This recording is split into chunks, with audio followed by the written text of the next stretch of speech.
Let's talk about autism and learning differences.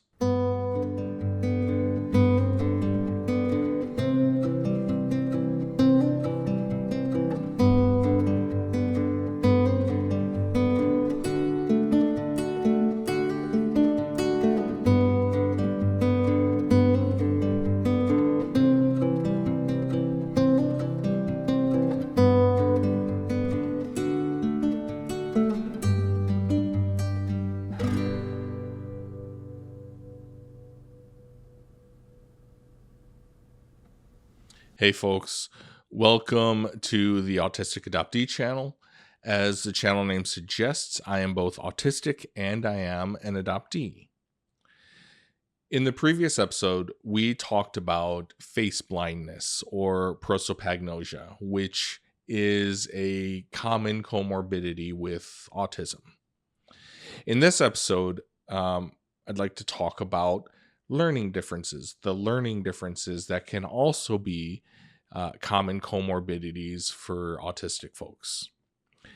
As a quick refresher, comorbidity means a simultaneously occurring condition that may or may not be directly related to autism. The examples that I gave in the previous episode were that a person could be autistic and an ADHDer, or they could be autistic and have a sleep disorder, or they could be autistic and have anxiety, or they could be autistic and have, you get the idea, right?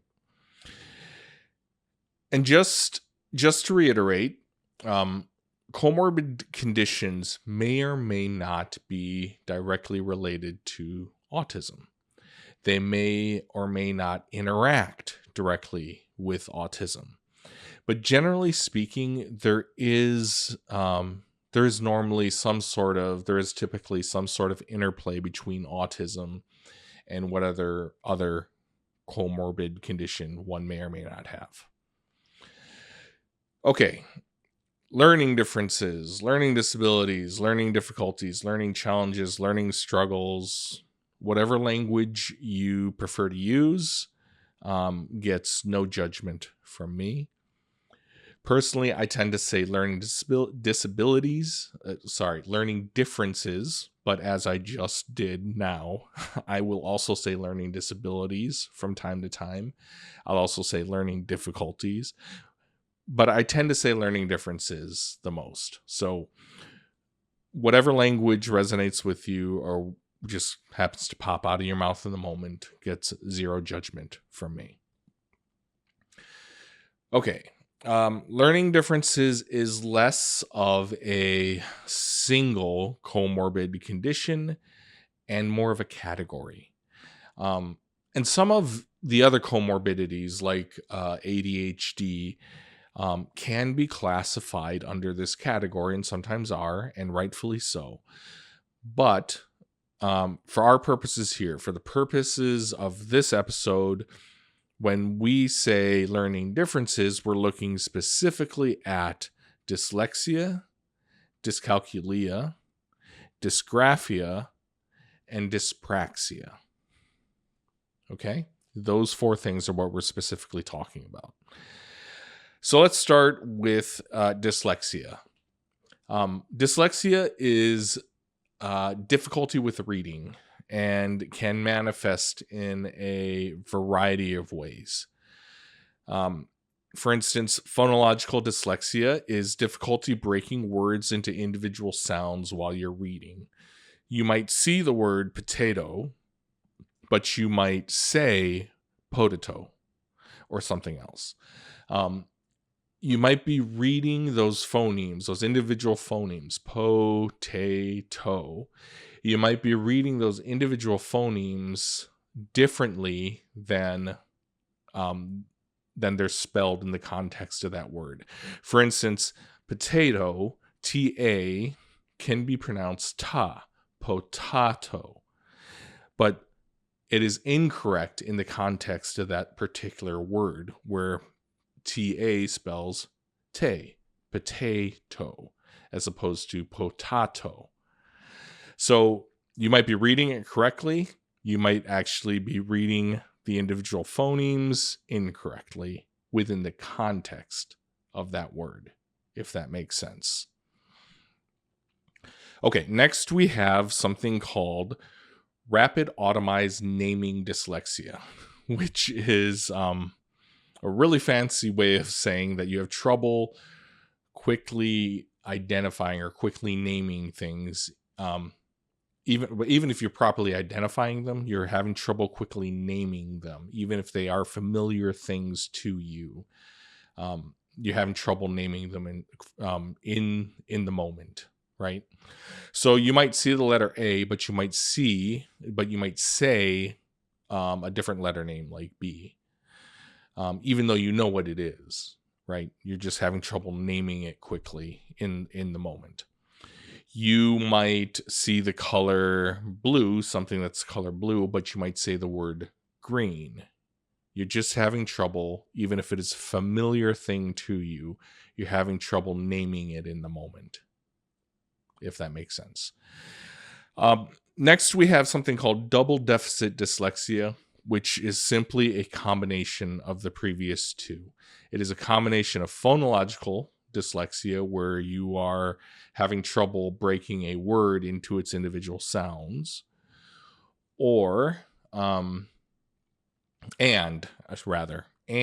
you also have rapid automized naming dyslexia, where you're having trouble quickly naming familiar things. Next up is deep dyslexia. Deep dyslexia is characterized by large semantic mistakes, like seeing the word cat and saying the word dog. Like, you recognize that the word means a furry animal, but you struggle to correctly identify which animal. Next is surface dyslexia. Surface dyslexia is difficulty recognizing words as a unit, especially words with atypical spellings, like words with silent letters. So you might see the word knight, meaning a medieval warrior, a medieval knight, right? And instead of recognizing it as a unit, seeing it as a unit, you may be focused on the individual letters or sounds, and you might be reading it as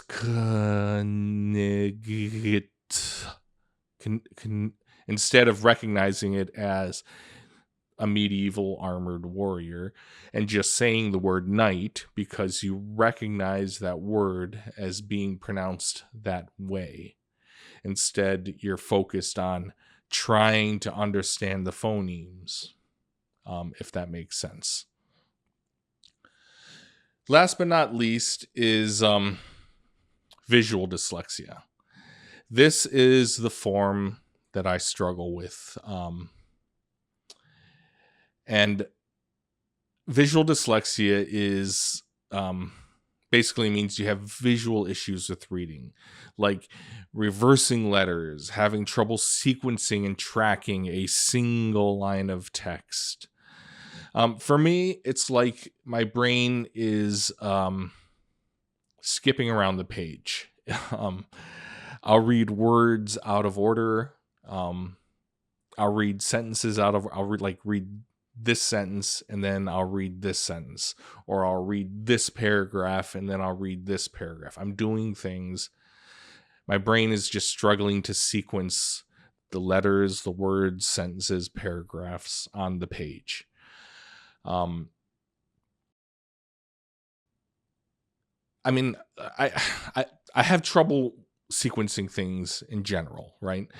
But with reading, I have to go back and read and reread and reread again over and over again until I finally get it right.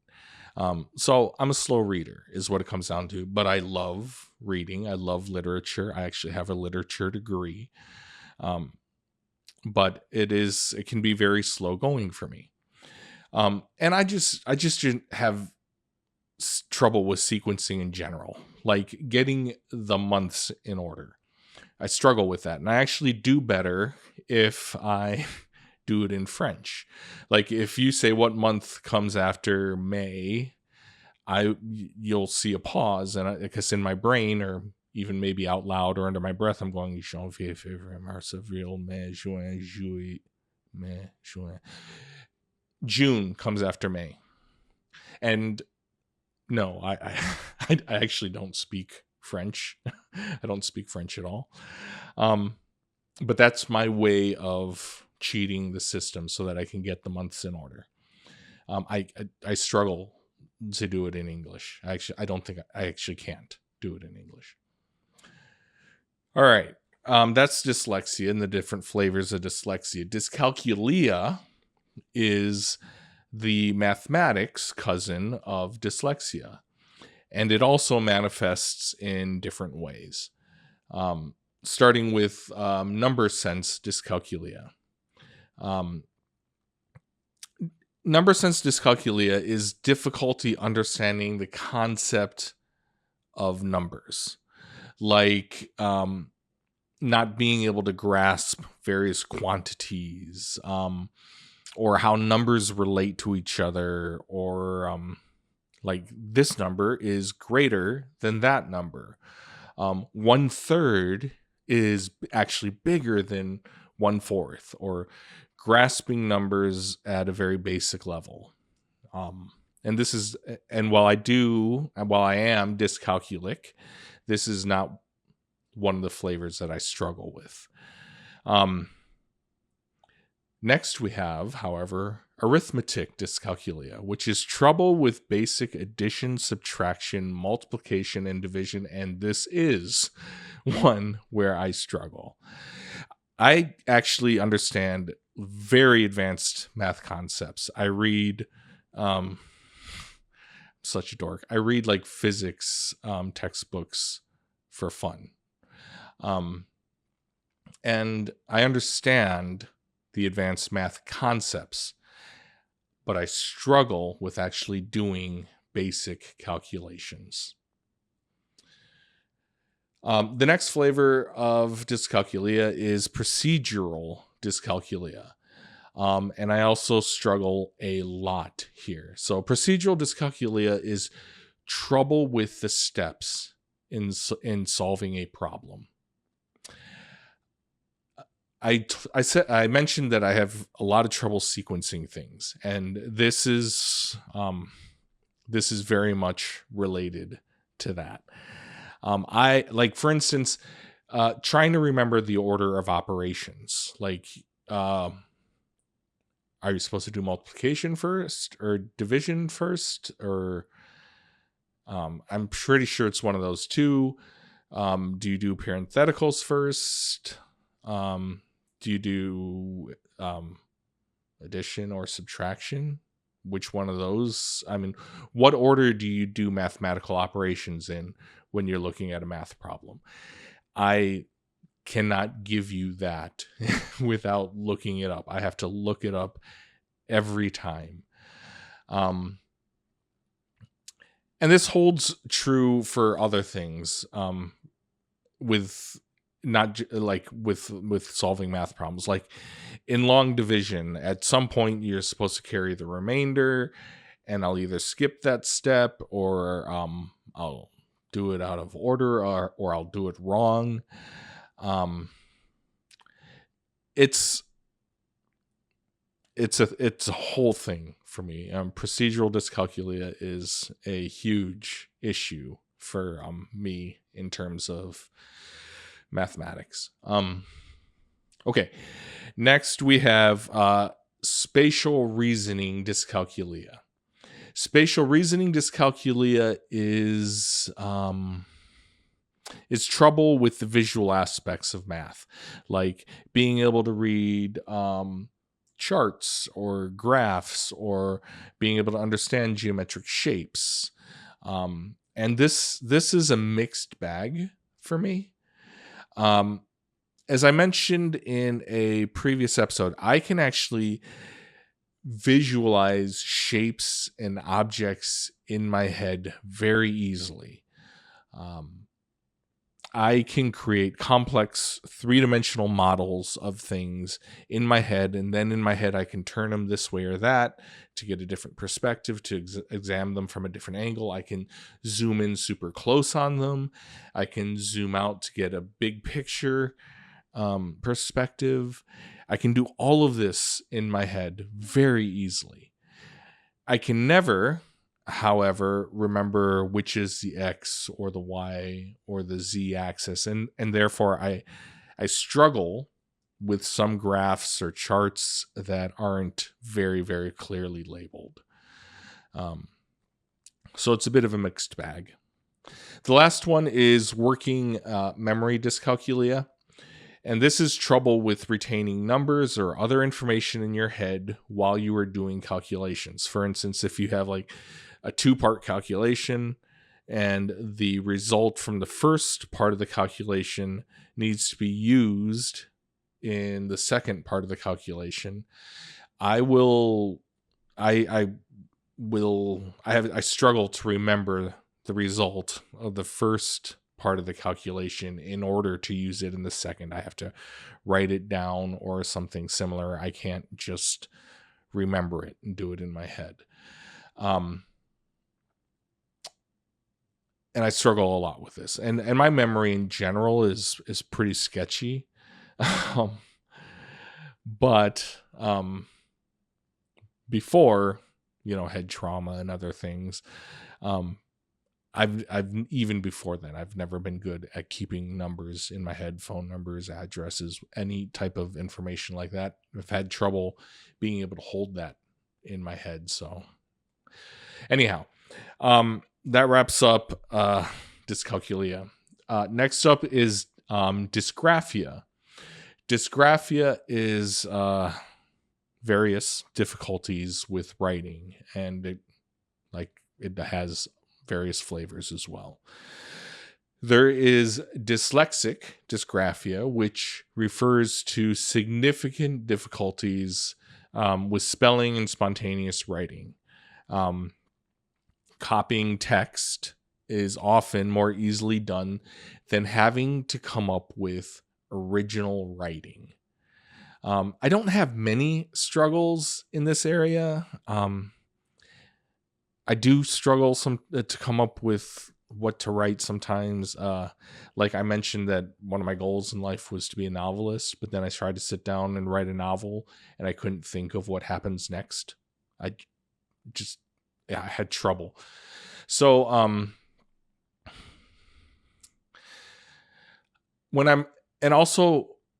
another area where I sort of struggle here is, when I'm writing quickly,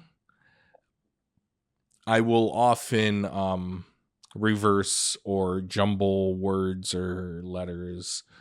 And I'll often skip words altogether or miss letters out altogether.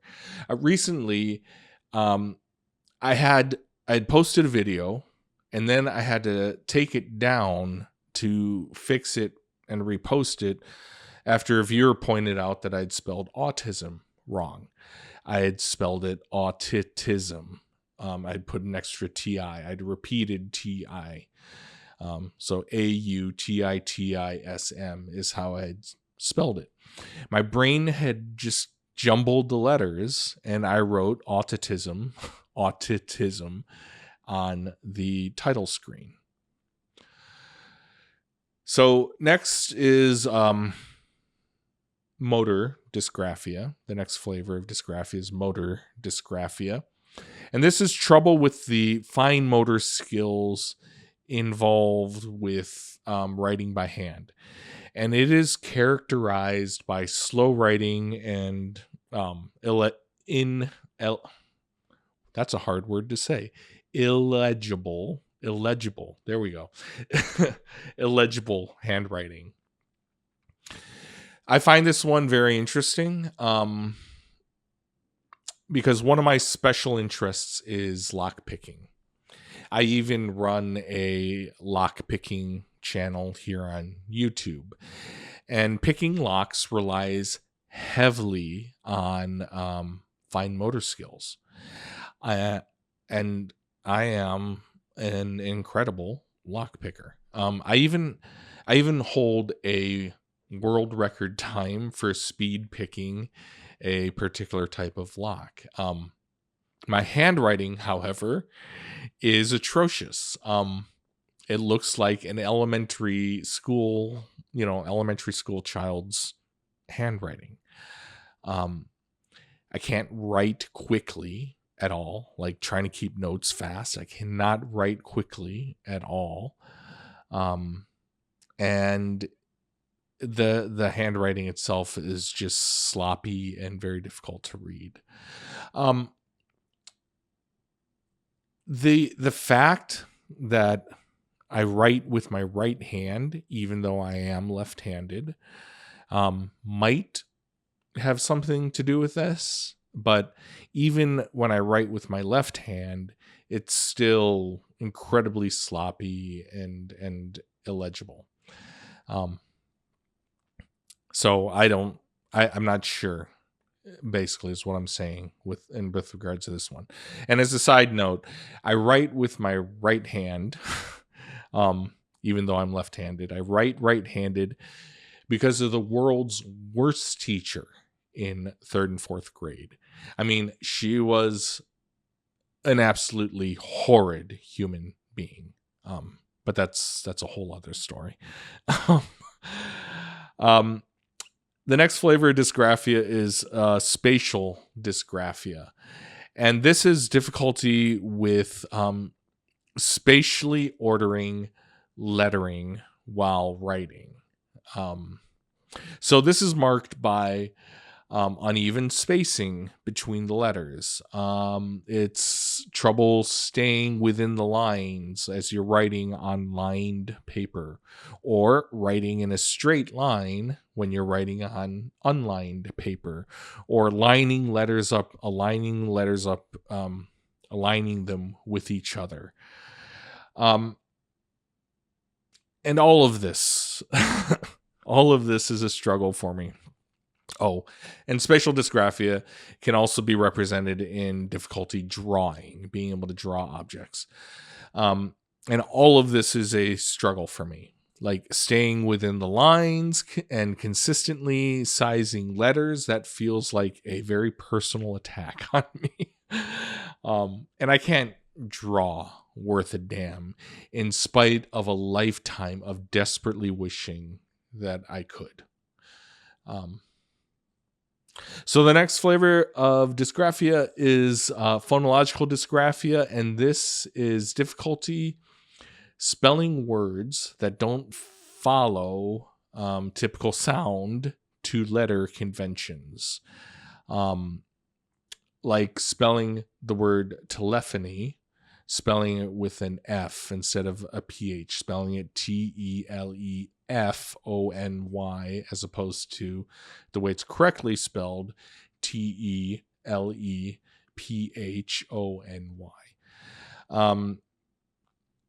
Or things like misuse of there, and there, right? As I said before, I'm actually typically a pretty good speller, and I don't really struggle here.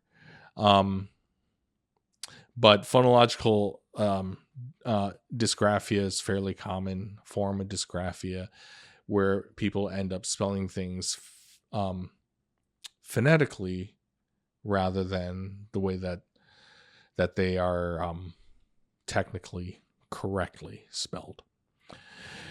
All right, the last flavor of dysgraphia is lexical dysgraphia, and this is characterized by being able to spell common words, but consistently misspelling or consistently struggling with spelling non-standard words, especially things like words borrowed from other languages.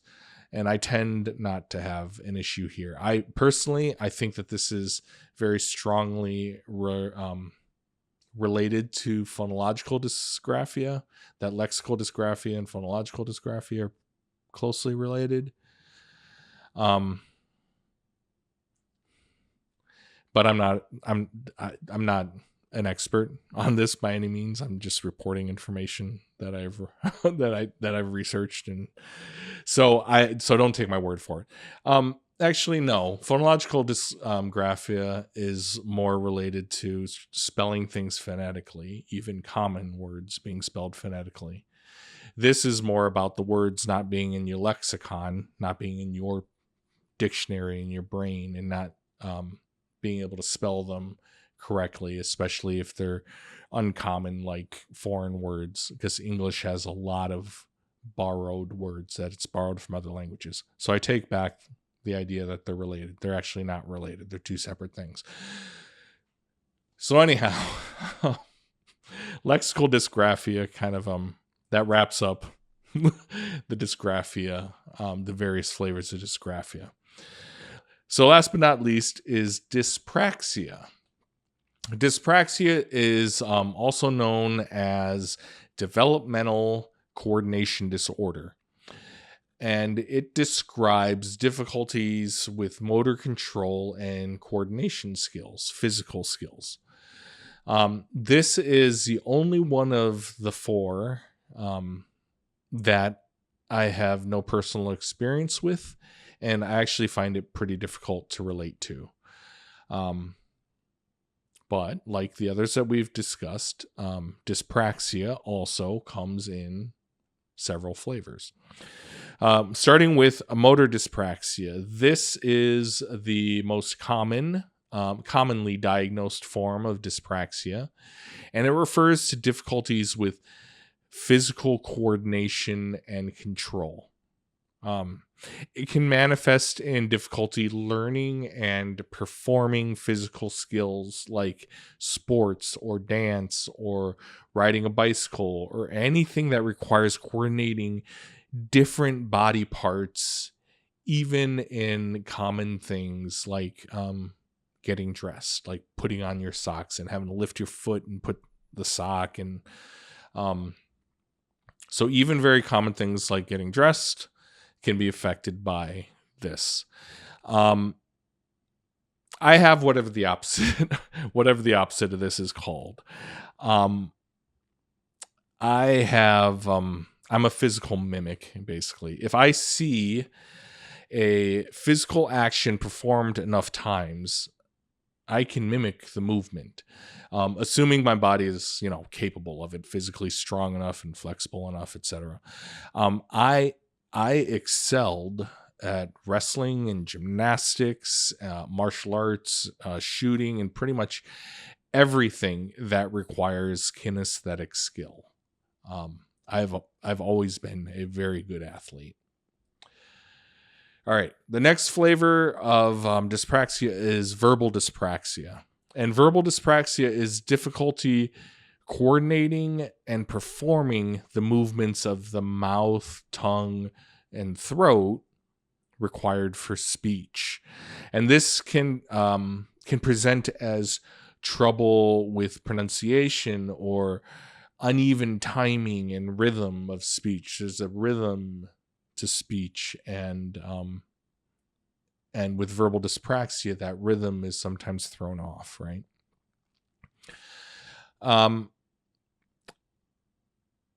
It can affect a person's overall fluency with spoken language in general. Somewhat related to verbal dyspraxia is oral dyspraxia. But as opposed to verbal dyspraxia being the spoken word, oral dyspraxia relates to being able to control the movements and perform the movements and coordinate the movements of the mouth, tongue, and throat for things like feeding oneself or swallowing liquids, like being able to chew and swallow or drink and swallow. So it's somewhat related to that whole verbal dyspraxia thing, but this is focused more on the movements, coordinating the movements required for eating and drinking as opposed to speaking. Okay. The next flavor, or the last flavor of dyspraxia, is constructional dyspraxia. And this refers to difficulty with spatial relationships, and organizing movements in space. So this can result in struggling to build things. So think Legos or building blocks or IKEA furniture, or struggling to draw or to paint or sculpt, or trouble with executing instructions that require moving oneself or other things in space. And so those are the different flavors of dyspraxia. All four of these learning differences, dyslexia, dyscalculia, dysgraphia, and dyspraxia, all four of these can be congenital or acquired, meaning that you can be born with them, congenital, or they can appear later in life, acquired. And generally, these learning differences are acquired later. When they are acquired later in life, it's generally due to some sort of brain injury.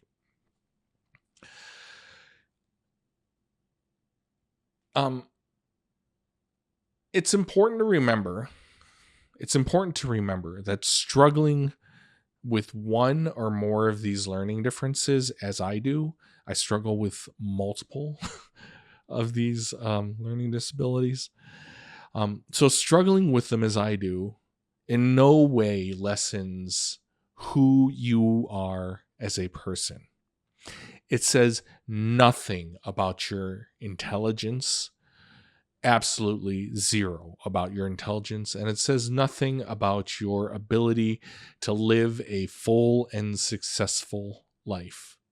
I'm dyslexic, I'm dyscalculic, and I am dysgraphic, and I had a successful 25-year career in IT.